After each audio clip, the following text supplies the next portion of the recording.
What's going on, everybody? Welcome to another edition of the Everyday Preparedness Podcast, where we're helping you to prepare for life's everyday obstacles. I'm Zan. Brent's with us here again today. Brent, how's it going? I'm doing pretty good, man. You? Doing good. Just keep trying to prep, keep my head down, keep pushing forward in life, because it gets rough sometimes. I'm telling you, man, it's working some of the jobs that we have to do. It pretty well sucks. So. Yep, and then trying to get prepared on top of that, and then trying to find time to just have some fun. You know, it's tough, but you just got to keep the positive mental attitude, keep your head down, and keep going. So check us out, everydaypreparedness.net, everydaypreparedness@gmail.com. If you want to email us some questions, thoughts, or tell us we suck, whatever you want to do, use that email address.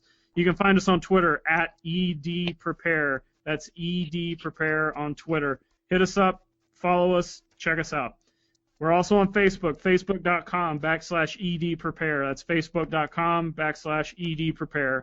And give us a like, spread the word, get your friends to check us out. And we also have a YouTube page, and all the podcasts are on YouTube. You can check them out and subscribe. You're going to get the alerts right when we post a new one. You'll get an email. We also have we only have like one product review right now, but we're going to really start getting into doing more product reviews on our YouTube page, so I have to stay tuned for that. So today we're going to talk about car kits, or just having your car prepared, or how you can use your car towards preparedness.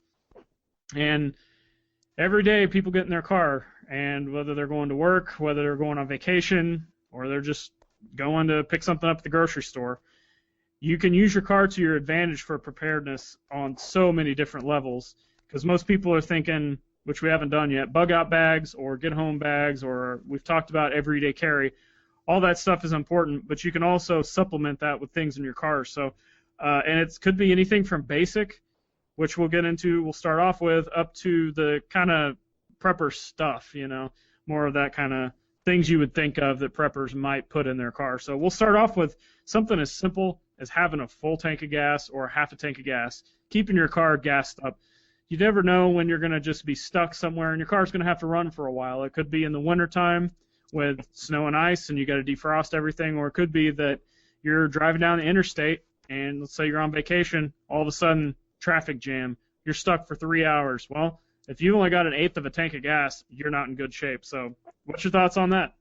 That actually saved my butt here just a couple days ago. We were supposed to get a pretty good-sized snowstorm. Thankfully, it kind of fizzled out for the most part. But through a whole bunch of shenanigans that need not be told, my keys ended up locked inside my vehicle with it running. It did so for about 3 hours. Oh, wow. And, you know, this isn't like a little Prius running. This is, you know, a full-size pickup with, you know, a big V8 running. And it took that long for me to get a hold of somebody to, you know, pop a lock or whatever. Ended up calling a bunch of really good dudes, but anyway, yeah, so $70 later, I finally got back into my pickup. But no, it had gone down. I was over full. I mean, I had topped the thing off till it was, you know, probably where they recommend you don't top it off at. And, yeah, it sat there and ran for 3 hours. And if I'd have been out, I mean, you know, I'd have run out of gas and then I'd be stuck. I'd had to have walked about 5 miles into town, you know, just to carry a heavy-ass gas can back. So, I mean, you know, just something good and simple like that. And, I mean, I'd have been cold and it would have been miserable. So, you know, like you said, full tank of gas saved my butt. So there's a perfect real-life example. And a lot of people will complain that, you know, they can't afford to, you know, oh, I got to put $15 in my tank, or I got to put $10. And, you know, everybody, I know that budgets can vary for different reasons for everybody, but if you're financially prepared, which we will get into, that's a couple shows away. We're going to talk about that, which is one of my favorite aspects of preparedness. If you're financially prepared, you're going to be able to afford to fill your gas tank up over anything else, and that's a pretty important thing. So keeping going with the theme of gasoline, we'll talk about, you know, just keeping some empty gas cans, and that's if you're driving a sedan or a car or something, you can keep a small, like, 1 gallon empty gas can and throw it in your trunk, like you just said. You know, if you do run out of gas, yep. Or let's say even if you did have a full tank and you ran out of gas, you've got that gas can that you can just run down to the store, fill it up, and then walk back to your vehicle, or maybe you can send it with somebody to fill it up for you. And I've seen some people in the preparedness community recommend having stocked up gas cans. And I think there's a little bit of hesitation with that. First of all, you got to have it kind of ventilated. You don't want those gas fumes in your car. So if you're driving a little two-door sports car, I wouldn't recommend, keeping a jug of gasoline in your front seat or anything. Well, and the other problem with that, have you ever seen what happens to like an unventilated gas can, like No, those plastic ones in the heat? I have not. Those things will expand like a balloon. I had one that was sitting in my garage, and my garage, isn't heated or cooled or anything, and I just had it in there for the lawnmowers. And I went in there, and I had left the back end closed. And, I mean, this thing was like, I don't know, I mean, it stuck out like probably 6 or 8 inches more than it does normal. I mean, it's just one of those regular little 5-gallon red gas cans you buy at Walmart. And, I mean, this thing is swelled up, too. And, I mean, it was not fun whenever I released the pressure on it. It was not cool. Yeah, so there we go. I just learned something. I mean, I've kept them in my building and stuff like that before, but I've never had it, and it's hot in there, but I've never had it swell like that. So that's interesting. Yeah. I did. I don't know if it was something with the can or how it was. I mean, I would have thought that little back end, would have like let enough of the pressure out that it wouldn't have done that, but it didn't. So, I mean, it didn't like burst and anything like that. But I mean, it was just something I kind of felt like I needed to be wary of. So moving on, basic maintenance of the car even. Again, this is something that a lot of people will use an excuse of they can't afford it, but keeping your oil changed on a regular basis, keeping your tires rotated or changed on a on a regular basis. Yeah. I don't think anybody can afford to do it on a daily basis. Some people have to, though. Honestly, like I've seen people that drive on tires that are so jacked up that they've got to like air the tire up every single day just to get from point A to point B. Instead, just buy a new set, keeping your windshield wipers appropriate, keeping your headlights replaced, and keeping maybe extra bulbs. I do. And then just kind of the basic maintenance part of that. If you've got something hanging off your car, take care of it. Any thoughts? No, I'm with you. I mean, just make sure you check your fluids every now and then, especially your oil and all that, but even like your brake fluid, all that stuff, learn your car, at least how to do some of that stuff. And, it'll not only will your car last longer, you will end up saving money in the long run. I mean, yeah, it sucks to have to do this stuff sometimes, but, it can save you in the long run more than you think.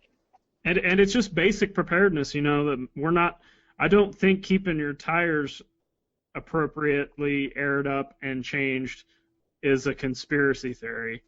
Although I don't know. Well, it could be. It could be. All right, last thing on just kind of the basics is car chargers and jumper cables. Obviously, you need a car charger for your phone.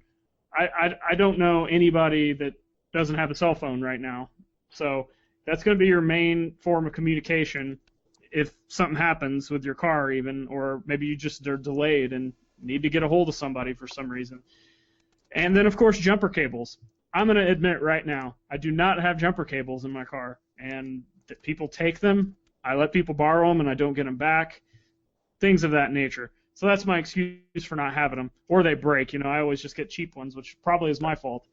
But what do you think on those two things?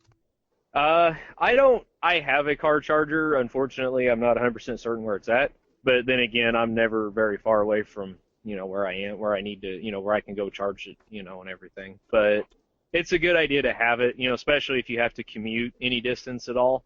And yeah, I mean, I don't know how many times, I've been asked to help, somebody jumpstart their car. So one thing that I'll mention that I found recently in just trying to, get my vehicle more prepared is the Wagon Power Dome EX. Have you seen it? No.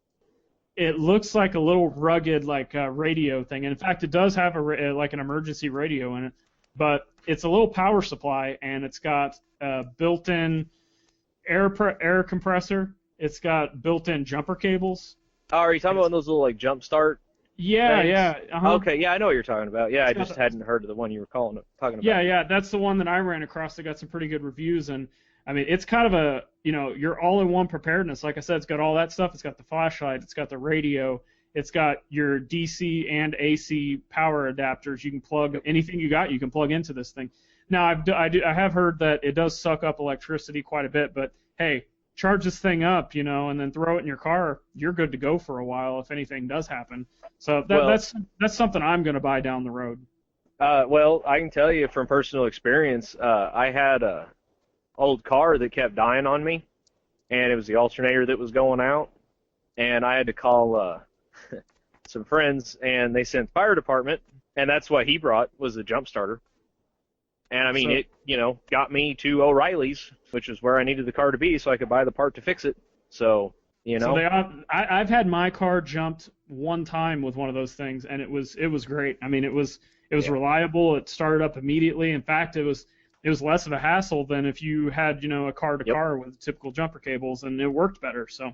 Well, see, a lot of times you got to watch, I guess, on some of the newer ones, like jump starting new cars. I don't know exactly what it is, but I guess there's some feedback or something you can get. I don't know. I was reading somewhere, and you could actually cause damage to some of the newer cars just using the old traditional jumper cables. So it's so difficult to maneuver or work on newer cars. It seems like everything is computerized, and anything you want to fix or need to fix has to be taken somewhere. And I've even found that some of these places won't even work on certain cars because they're too new. I go to this one good old boy's shop to get my car inspected and licensed and all that stuff. And he's always like, "What year is it?" And I'm like, 2006. He's like, "Okay, that barely makes it." And I'm like, "Whoa." So I guess if it's maybe a 2008 or something like that, he's not touching it. And that's kind of scary, actually. Oh, yeah, that's really frightening. I haven't actually run into that. I mean, I've had them ask the year, of course, when they're filling out the paperwork. I mean, that's about it. So I think it has a lot to do with the computer systems in there, but yeah, that's another story. So let's move on. Let's go with some cloth or fabric, and you can use this for just the basic things. You need to wipe something off, or maybe you spill something in your car, wipe it down. Maybe your windshield wipers quit working. Oh, you got to reach out and kind of wipe it down. I mean, it seems basic, but that could come in handy. What if you're wet? What if you came in from being rained on and you got some towels? Well, now your car seat's not going to get wet. And next thing on that, which is kind of the same thing, would be a blanket. That's so versatile. If you need to get underneath your car, you can throw the blanket down and crawl underneath it. Your car stops working. You don't have any heat. You can use the blanket to keep you warm. Yep. You can use the blanket in the back seat if you've got dogs. Won't get mud and hair and all of that kind of stuff over. So what do you got to say on just the different kinds of fabric you can keep in your car? I hadn't honestly thought about it a whole lot. I mean, I always keep a wool blanket in there just, you never know, like you said. So, like I said, I hadn't put a whole lot of thought in it other than just, hey, I need a wool blanket. So there you go.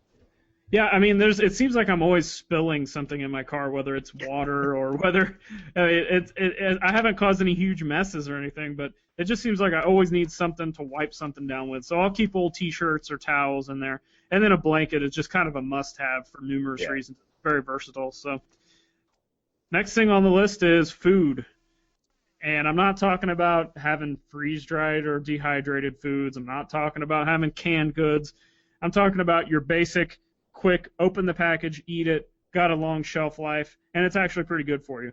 My 3 things of choice, real quick, is Cliff Bars, which I think we should be sponsored by Cliff Bar at this point. As much as we eat of them, yeah. Yeah. Peanuts and almonds, cashews, any kind of protein-filled nuts like that. That would be my next choice. What do you think on just food you can keep in your car? I'm with you. I keep Cliff Bars almost religiously in my vehicle. A, I love them. B, they're pretty good for you. But yeah, I mean, nuts. Anything that hot and cold isn't going to bother. I mean, you can go get the emergency bars and stuff and all that, and that's great. I mean, you can have those. There's nothing wrong with it. I prefer the Cliff Bars to that. But I mean, any type of granola, anything that hot and cold isn't really going to affect the life of would be a great option. And I would look at something, like I said, that's full of protein and calorie dense, because if you are in an emergency situation or you just need a quick pick-me-up, you're going to have these things that are definitely filler. You're not going to have like a bag of chips, which is practically worthless for, keeping you going. And to go with that, the next thing I've got is bottled water. So easy. I mean, just get a 6-pack case of the bottled water and toss it in your trunk. It's very simple. And if it does leak a little bit, it's not going to be the end of the world. But that's what you got a blanket for. Yeah, exactly. Like I said, versatile use of a blanket and more stuff that we'll get into. But there's just really no excuse to not carry water. Like, I have made it a point to carry a cold bottle of water everywhere I go. If I'm leaving work, I top that thing off. If I'm leaving the house, I top it off, because you never know when that water might come in handy for numerous reasons. So, Yep. And the last kind of, I guess, more of a basic thing maybe is cash. Nobody carries cash on hand anyway now. You might as well stash some away in your car. If you need, there's been several instances I've heard of from individuals I've talked to where they got stranded, and the only person they could find to help them out was a small good old boy shop. They didn't take credit cards, they didn't take check, they didn't take anything. All they took was cash, and then heavy cash, because they don't think ahead. So what's your thoughts on the water and cash? Water, I'm like you. It's kind of a no-brainer. I would even, if you have to sacrifice something for some reason I can't possibly think of, between food or water, keep water. Totally agree. And I mean, you can go buy a 24 pack from Walmart for like $3 or $4. Oh yeah, I think it's like 4 or 5 if you want to go with that much water. Yeah. And yeah, I mean, $4 or $5. I mean, come on. You can, I don't care. Get a, grocery sack or something. Throw 3 or 4 bottles in there, if nothing else. It takes up like zero space, and it could literally save your life in a few different ways. As far as cash, I'm kind of bad about not carrying cash on me a whole lot anymore. I always try to keep some, but the big thing I always tend to collect in my vehicles are like change, which has actually come in useful, but that was kind of a habit I got whenever I was vacationing with my family. You needed it for toll roads and all that fun stuff. So I mean, I always have some form in there, and like you said, you never know whenever you're going to end up at the one shop in the middle of nowhere that doesn't take cards of any sort. So yeah, change isn't so bad either, because if this is a little thinking outside the box here, but you could actually make a makeshift weapon with a sock and change. Yeah, there you go. So it's there if you've got to use it, or you can scrounge enough to, maybe you're stuck at a convenience store and I don't think they're going to have payphones, so you could probably use someone's cell phone, but maybe you didn't bring food and you need to get a candy bar. Well, I'm sure you can scrounge up enough change to buy a candy bar or something. So Next on my list is cardboard and tarps, kind of used for the same thing. You could throw both of them down underneath the vehicle if you need to work on it, or go into this, I don't know, use it for shelter maybe. And then you could use cardboard and tarps as shelter. If you were on the side of the road and needed to kind of go off into the woods, you could build your little shelter out of them. Also good for if you break glass, you can cut out a piece, or not even cut it out and just put it up over the hole. Take some duct tape, tape that thing up, you're good to go, at least till you can get somewhere to get it fixed. You can also use trash bags for this, which is even cheaper alternative. And the trash bags also, you can carry stuff in it. And another thing on the bags end that I carry is little plastic grocery sacks. I'm all the time needing to carry, my lunch or, music or something from my house to the car, and then from the car to someone else's house or a store or whatever. So if you've got a couple of those bags in there, that's going to help tremendously, just kind of the convenience of it. And then they also double as trash. Keep a plastic bag in your back seat, and anytime you got something that's trash, just toss it in there, and then when you get home or get to a convenience store or whatever, you can throw that bag away. So what's your opinion on that stuff? I don't carry very much cardboard. I do keep a tarp, a small tarp, just the small cheap one you can get at Walmart, and I keep trash bags in the vehicle at all times. I don't usually keep like Walmart bags, kind of the grocery bags or whatever. Yeah. But I tend to use like the small trash cans, which the Walmart bags are cheaper because hell, everybody goes shops at the grocery store. So that's just something that I've never got in the habit of doing. But I mean, it's a great idea. It's like you said, you never know when you need to throw something away, whenever you need to carry something in somewhere. Maybe it's just something as simple as you're carrying a book in and it's raining and you got to walk a little ways. Hell, keep your book dry. So. Exactly. And one other thing I thought of on the cardboard and tarps that I actually used this week with the recent snow and ice we had, both of those can be not so much trash bags, I don't think. Maybe you can speak on that, but both of them are great to cover your windshields with. The cardboard, like I had cardboard on the front, and then I had a tarp that was closed inside my doors on the back glass.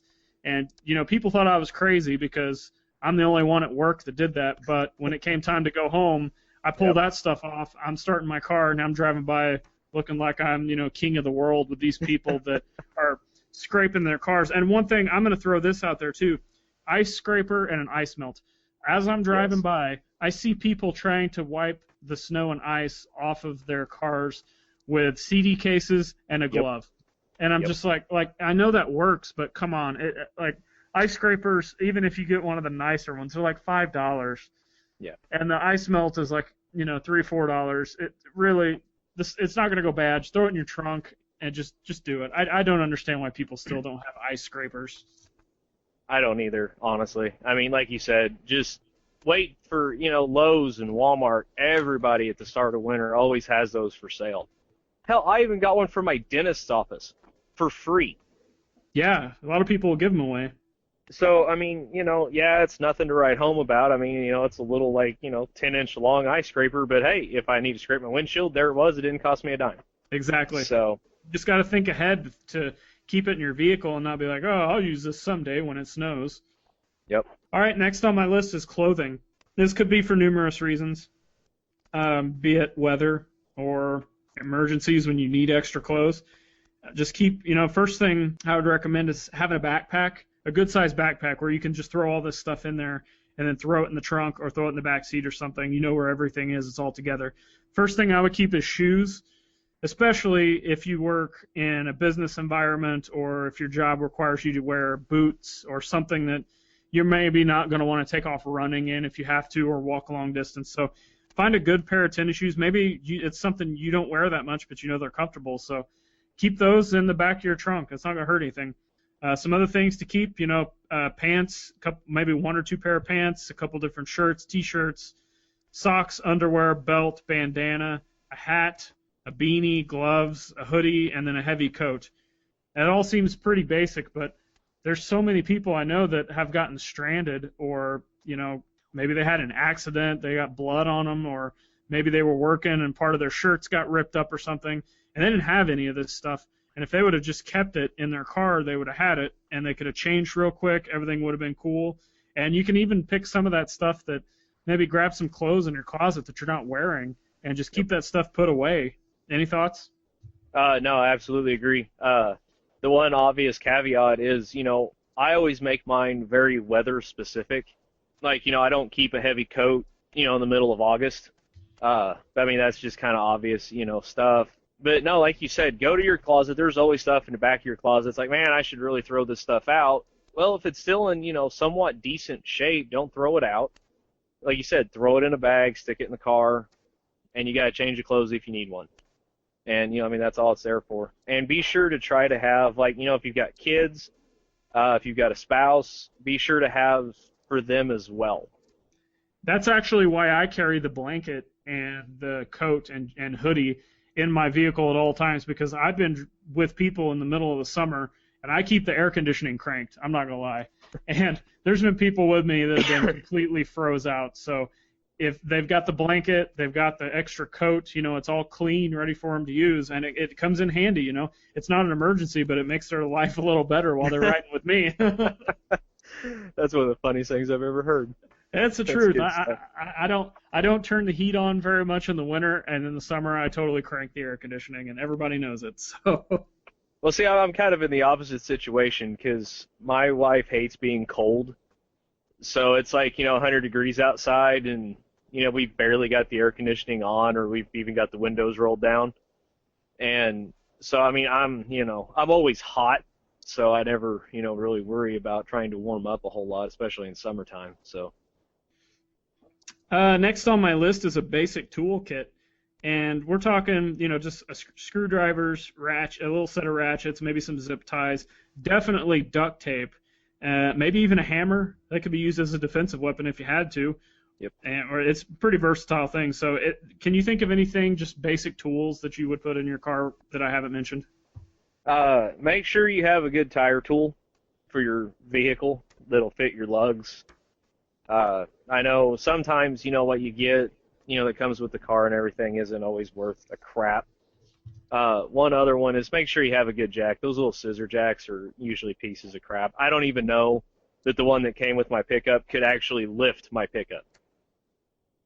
So, I wouldn't want to, trust my life to that thing, especially trying to crawl under, do any type of repairs or anything. But if you get tools, like you said, a great set is a set of wrenches or ratchets, or get both if you can. But go around on your vehicle when you buy it and make sure it fits kind of the major things. I mean, you're not going to be taking your engine out on the middle of the road, but you may need to change a battery, something like that. Make sure you have the tools that actually fit your vehicle. I found myself in a situation very similar when I went and bought, a not real nice, cheap set of wrenches, and got to using them, and it worked on a couple major things, but a couple other things I needed it for, well, they were all too small. So I had to go looking for other ones and all that, change my kit out a little bit and all that. So just, you don't have to carry around, a huge, 100-pound toolbox. Just make sure you have the tools that you need to fix the little stuff on your car. A hammer's always a great option. Like you said, it can be used as a defensive weapon. You never know when you need to break something. So one thing you said that I'll bring up that I really want to drive home to people is that you said you just had a cheap set of tools and it worked for some things but not for others. Well, if it worked for some things, that's better than not working anything. So if you don't have the budget, just find some cheap tools that are going to work for you in your situation. That's better than not having anything. And then, based on your budget or your lifestyle, you can slowly change that out. And when you start out with preparedness, maybe you can't get the best gear all at once, but anything is better than nothing in most situations. So. Oh yeah, definitely. I mean, I didn't mean to imply, otherwise on that. No. That's what I'm saying. You didn't imply that you just said that it worked for some things, not for others. But working for some things, in my opinion, is better than not working at all. So. Well, yeah. I mean, being able to take your battery out whenever you need to change it's, better than not being able to. I mean, obviously. So, and always a good pair of pliers. Pliers are, I don't know. To me, I always underappreciated, the usefulness of a good pair of pliers. So I probably use pliers more than any other tool in my whole life, period. Yep. All right, one more tool I'll add in there, and it is a tool, but a little bit different, is a shovel. And I prefer the SOG trench tool. Now, you don't have to get that one. There's plenty of other ones out there that are similar to that. But a small folding shovel to, just maybe you're stuck, maybe it's mud, and you need some leverage to kind of get yourself out. Maybe there's snow and ice, and you need to dig yourself out that way. Or, again, last resort, could be a defensive tool if you needed it. Anything else that I've left off as far as vehicle goes? As far as like your kind of basic stuff and tools and everything, no. I would throw in a little bit of talk about kind of other protection stuff. Go ahead. I heartily endorse and recommend, depending on your situation. I mean, if you have to park in the ghetto, then this probably isn't a very good idea for you. But I always keep a separate gun in the vehicle, usually a long arm that I have tucked away somewhere. Like I said, depending on your situation, that may or may not work. For mine, it works great. You never know whenever you may come across, a wounded animal, and an animal lover, I cannot stand to see one suffer. Do the right thing. If the animal is beyond saving, end the thing's life and, save it some suffering. And, self-defense, you never know. I'm always kind of big on self-protection stuff. And a good trunk or truck gun, don't get anything fancy. Don't go spend $1,500 on the latest AR or, you don't need some big, huge sniper rifle with like a TV screen for a scope. I mean, just get you a good old 22, something that, if you had to go hiking, for a little bit, whatever happens with your vehicle, have to live off the land for a day or two, that could accomplish that and is very versatile for self-defense as well. So just kind of keep that stuff in mind too. Since you brought that up, let me ask you. You said a long gun. Is there a reason you have a preference on the long gun over the handgun, or does it really matter? What's your thoughts? Well, I always carry with me. I always keep a handgun on my person at all times, except in those rare instances whenever I legally cannot do so. But the reason I chose a long gun for my kind of vehicle gun is chances are you're going to need it for kind of reaching out a little bit further than a handgun's going to. And, like I said, long guns are better at that. If I'm trying to shoot, 50 yards, I would rather have a rifle than I would a handgun. Okay, that makes sense. And that kind of ties into what I was getting ready to say. We've talked about everyday carry and just some basic stuff you're going to keep on you all the time. that's what this car kit needs to supplement. You know, you're not going to have everything in your car or everything on your person that you would need. I mean, maybe certain situations, but you're going to basically combine the two, and you're going to have a lot of what you need in a lot of versatile situations. So having if you're concealed carry a handgun and you've got the long gun in the car, that makes a lot more sense. Yeah, I mean, that's like I said, I bought a cheap 22 a long time ago. I think I paid $50 for it, and it's absolutely perfect in that role. I can throw it in there. 22s, you know, I think one of the most underappreciated rounds in the history of the world. You know, everybody wants to sit there and, oh, you got to have the knockdown power and all this stuff, and it's like, no, just stop talking. Another topic for another show. I can't wait to get into that one. Yeah, that should be fun. Probably make some people mad on that one, but that's all right. But no, I mean, a 22 is very versatile. I mean, you know, you can kill anything from birds and snakes, you know, rabbits. If you're a good shot, you can even take deer. You know, I've seen a lot of quotes from policemen and everything. One of the deadliest rounds with single shot kills is actually the 22. Some of that's anecdotal, but I mean, you got to think the 22 has a whole lot of power to penetrate, but it doesn't have a whole lot to exit, which means you've got this little bitty projectile tumbling, rolling, and bouncing all over the inside of a target. And that's doing a tremendous amount of damage that usually can't get fixed. You know, like I said, everybody seems to always underappreciate a 22, but I think they're one of the greatest rounds ever made. But maybe that's just my preference. No, that totally makes sense, and I actually hadn't even thought. That's why I asked about why you had the long gun in the car. I mean, that makes so much more sense with you with you conceal carry or just, you know, carrying in general with a handgun, because you're going to need a little bit more versatility, and that totally makes sense. So today we've given you some topics on things you can carry in your vehicle to help you in emergency situations and even some basic situations, you know, just having a extra trash bag laying around. You never know when that came in handy. Maybe somebody gets sick and needs to throw up everywhere. Well, there you go, trash bag. Anything else I'm forgetting that you can think of? No, but just something to add. Just kind of take a note of, you know, your own personal situations. Like I've said a couple times on, you know, previous podcasts, we have to keep a couple boards in my wife's car just because the jack can't get underneath it because as low as the car sits, or at least whenever it's got a flat tire. And, you know, so there may be some weird things like that, you know, you really need to kind of take notice of and prepare for.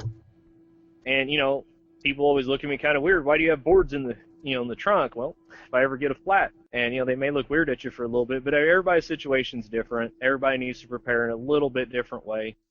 So, you know, take kind of the guidelines we've talked about and just apply them the best you can. So. And if you need some help about it, you know, hit us up on email, edpreparedness@gmail.com. Send us a question on Twitter @edprepare, or like us on Facebook and just get the community talking, facebook.com/edprepare. We have the YouTube channel also. Like I said, you can check out all the podcasts and hopefully some video reviews there. But let's get involved, everybody. Ask us questions. You know, are we talking bad about something? Is there something we haven't mentioned? Are there things we have mentioned that will help you in scenarios? We'd like to hear about it. So as we close the show, just don't forget to send us your questions and comments. We'd love to hear from you. So with that, stay safe. See you guys later. Peace out.